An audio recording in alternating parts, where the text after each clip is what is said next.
Conforme havíamos anunciado, neste instante vamos conversar com a cidade de Londres, a encantadora cidade de Londres. Boa tarde, Thaís Russumano.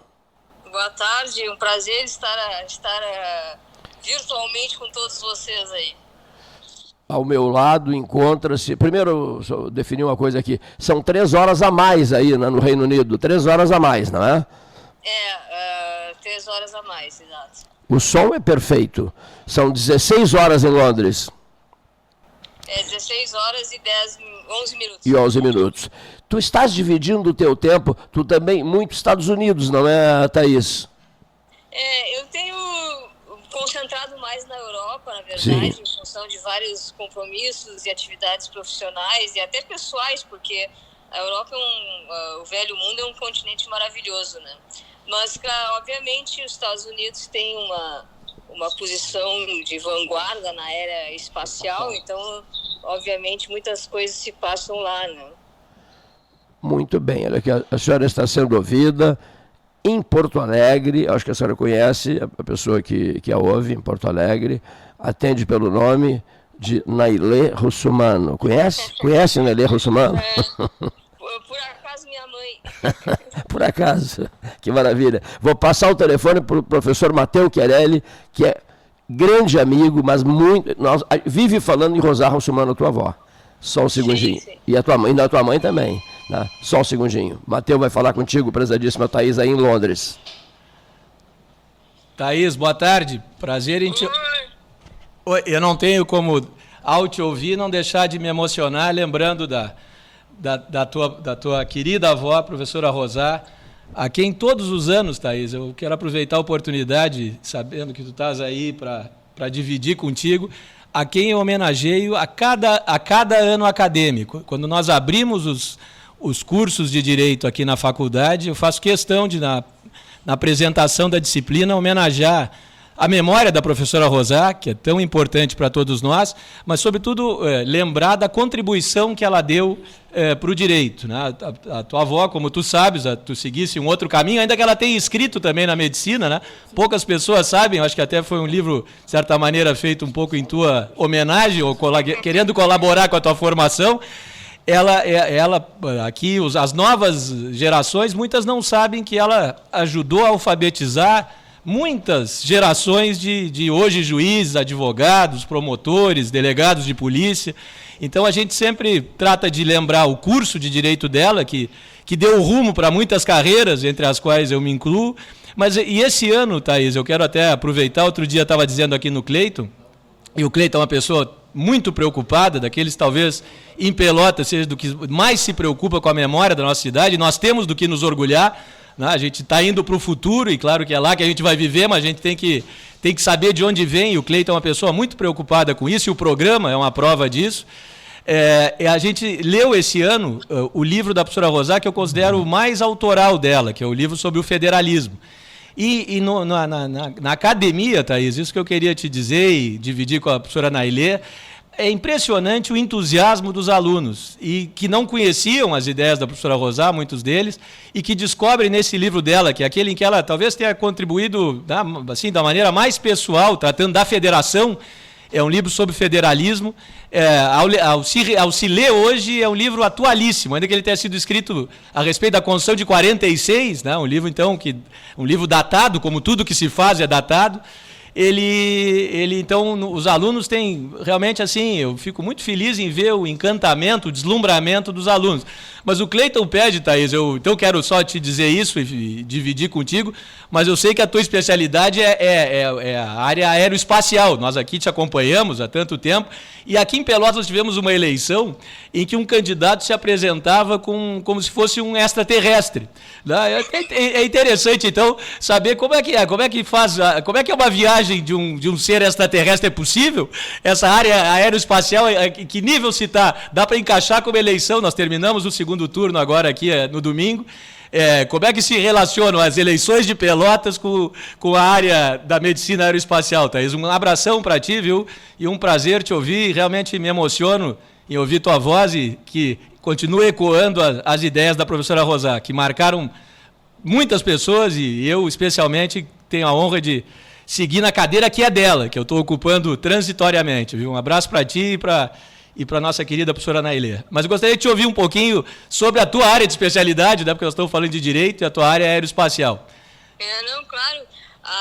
Não, até completando, né, adicionando alguma coisa em relação à avó, realmente uma mulher, digamos, né, que nasceu em 1919, não era esperado que fizesse tanto por uma carreira profissional como ela fez. Né? As mulheres tinham uma outra função, digamos, social no início do século XX, né? E ela realmente foi um expoente, um exemplo, né? Uma inteligência rara, assim, em vários aspectos, não só na questão profissional, acadêmica do direito, mas também com uma cultura geral muito grande. Eu tive muita sorte, né, de ter uma avó que acho que eu tinha uns 10 anos, mais ou menos, 10, 11 anos, eu intitulei a minha avó como minha tutora intelectual. Então ela me orientava em livros para ler, né, coisas para conhecer, enfim, e isso realmente fez uma grande diferença na minha vida.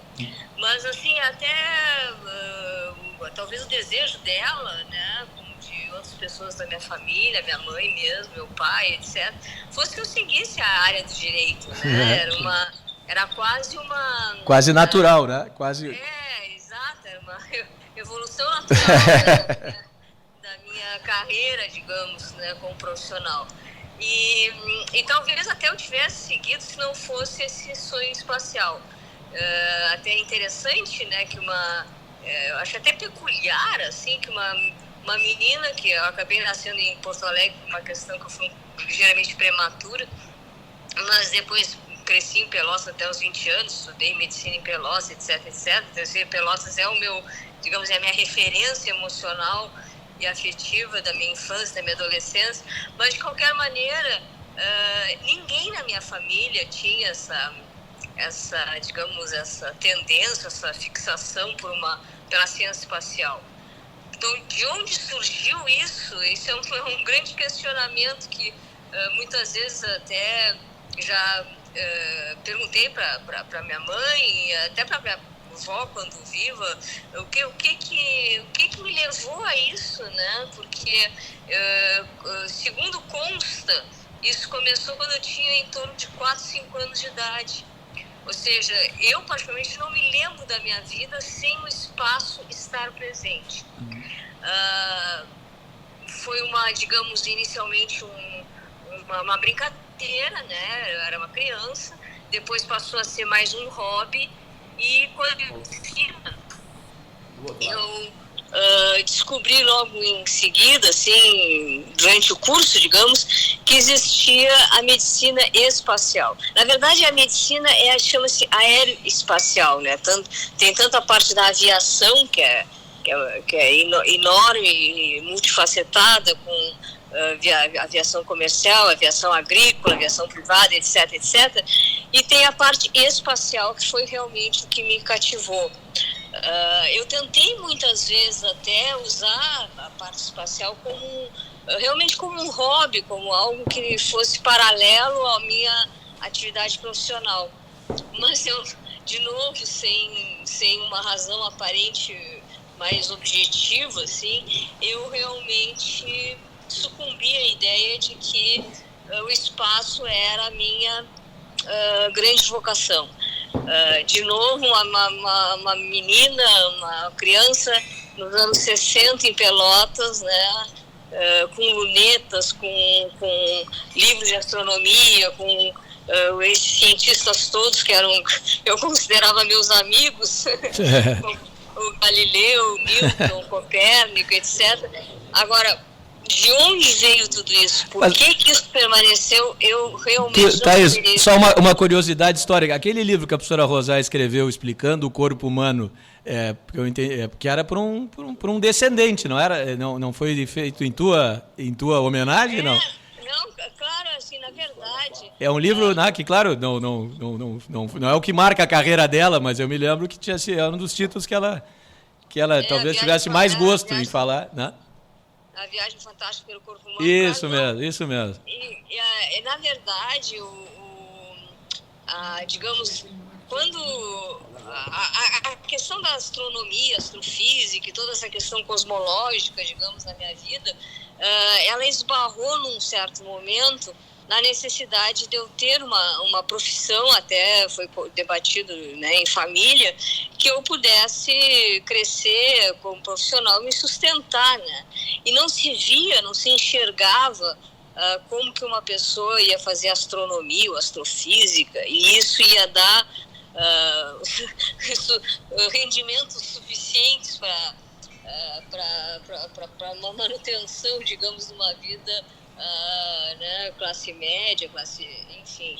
Mas a minha avó, naquele momento, a gente discutindo várias coisas, e com a influência do Bruno, né, do seu único filho, irmão da minha mãe, que infelizmente faleceu muito, muito jovem, e fazia medicina, houve uma tendência da minha parte a seguir essa área do conhecimento, né? Então, me tornar médica, etc. E teve um momento, sendo bem honesta, assim, da entrada na medicina, até eu diria o terceiro, talvez quarto ano, que eu realmente fui muito absorvida pela questão dos conhecimentos da clínica médica, da fisiologia humana, né?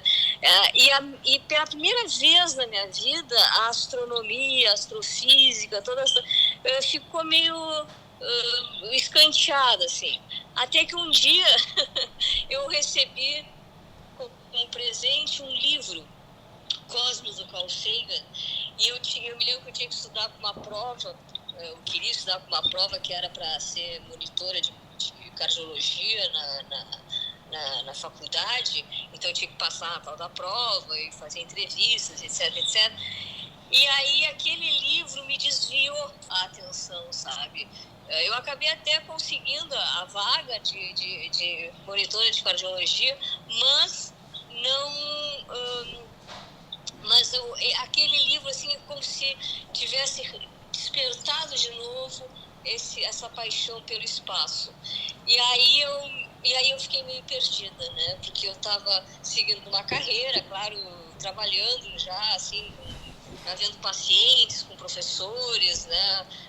Com várias disciplinas interessantíssimas. Eu acho a medicina realmente uma área extremamente interessante e importante na vida de qualquer um, mas a astronomia ali parece que tomou força de novo, e foi numa viagem aos Estados Unidos, quando eu visitava o Bruno na Johns Hopkins, que nós descobrimos, então, a união da medicina com a ciência espacial, né? Então, a medicina espacial, ou seja, como o corpo humano, a mente humana se comporta fora do ambiente terrestre, como os astronautas, né, vivenciam as suas experiências nas missões espaciais. E aí foi unir literalmente o útil ao agradável, né, unir a minha paixão, a minha profissão, e ali eu decidi, medicina espacial que eu vou fazer, e não foi fácil, foi um caminho árduo, né, exatamente pelo desconhecimento e pela falta de opções até nessa área, mas eu me mantive, né, digamos, com essa determinação, e no fim até pode-se dizer que deu certo.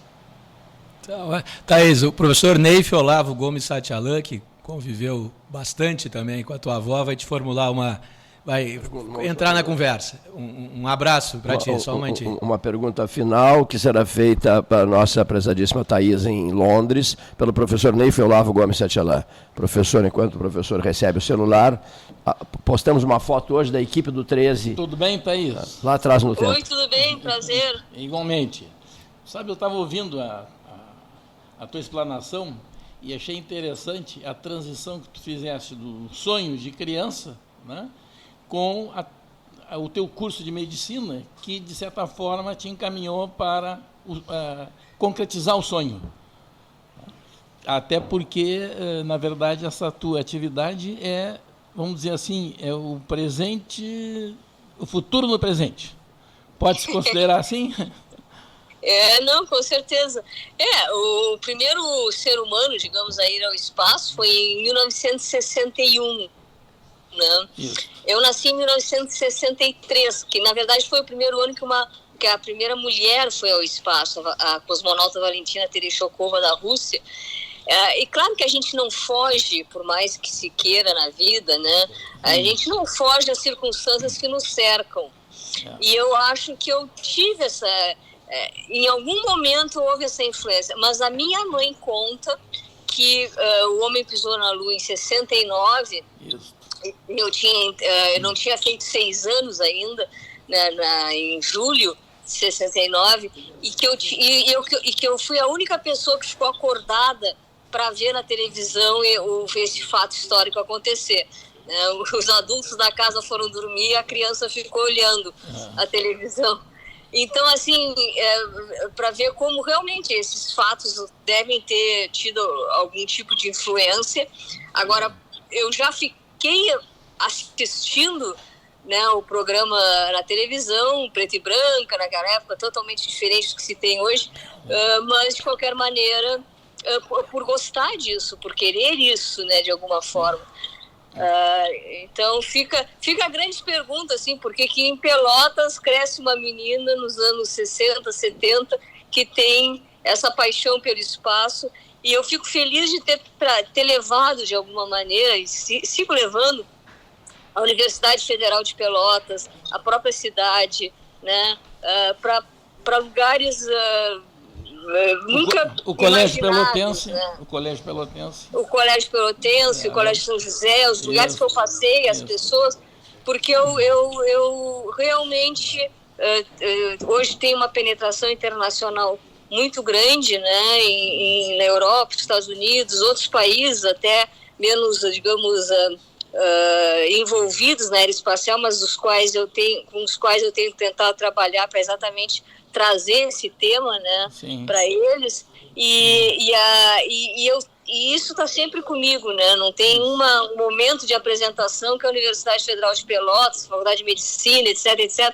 não sejam mencionados, né? Então, de alguma maneira, eu retribuí a Pelotas esse sonho, né, espacial. Me diz uma coisa, eu uso uma expressão aqui, que é o algoritmo biológico, assim como o computador tem, né? E eu fico imaginando que isto funcionou contigo. Todas as informações que tu tivesse foram se adequando até chegar naquilo que tu querias, mesmo que tivesse feito um caminho diferente. Não, eu acho que uma coisa que é importante, assim, talvez até deixando como um certo legado, né, para as gerações que possam estar ouvindo, né, o programa. Eu sei que é extremamente popular e que tem, né, uma penetração muito grande. Na verdade, o sonho, né, o talento, que for, a gente deve realmente dar espaço para que isso se concretize, né, e não tente sufocar, digamos. Eu tive muitas críticas ao longo da minha carreira, especialmente no início, né, quando eu estava ainda muito jovem e começando, etc.